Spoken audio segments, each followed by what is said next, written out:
I've been clinically deaf in my right ear since I was a toddler. I was run over by a van in my buggy and subsequently hit my head, losing my hearing on that side. As it happened, from a very young age I was fascinated by sound and music, and so I persevered with a career in audio. We should be good. It only detects a signal, a mono signal. That's cool. Oops, a bit. Oh, it's come off on that side, that's what it is.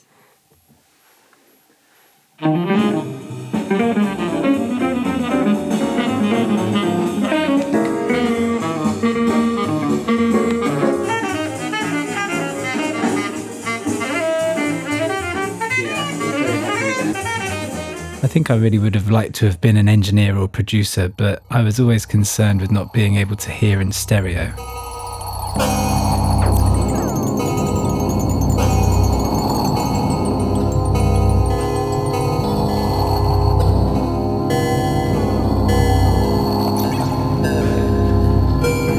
As I worked in the industry longer and friends of mine became world-class engineers and producers, I found my lane in being more of a generalist, helping to glue things together in a more business sense. The whole time I've been aware that while stereo dominates, there's still a value and an interest in mono, but I glossed over it ultimately.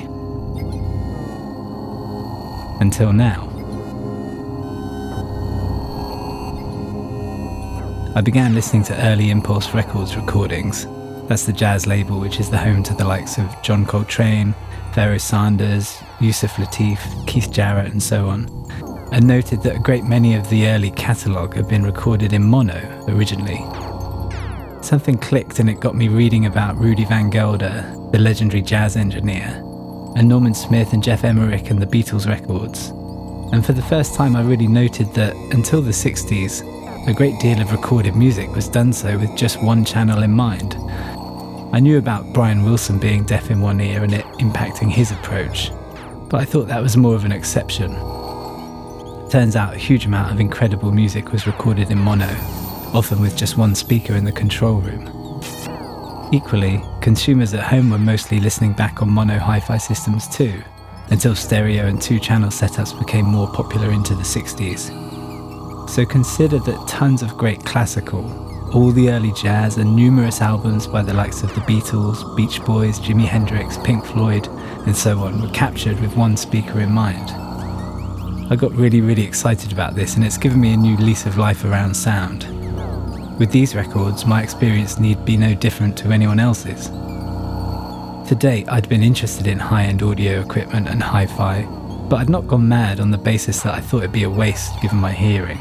But this new revelation had me become much more curious. I built up a small collection of mono vinyl pressings, and I decided first to set up a dedicated mono cartridge and stylus. A much bigger endeavour then was to build a high quality speaker, just one, specifically with mono playback in mind. I'd made friends with Jack from Concept Object over the past year and had some ideas about big cabinet loudspeaker design. So we got to talking. We went back and forth over several months, refining our decisions about drivers, layout, materials and finish. And soon enough Jack had built mono, and I visited him to have an initial listen.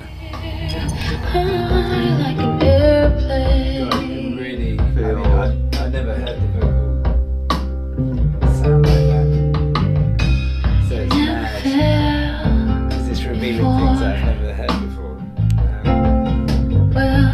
People never have a shame when they're hurting. When I first saw it, I was really quite overwhelmed. It was big, like a fridge.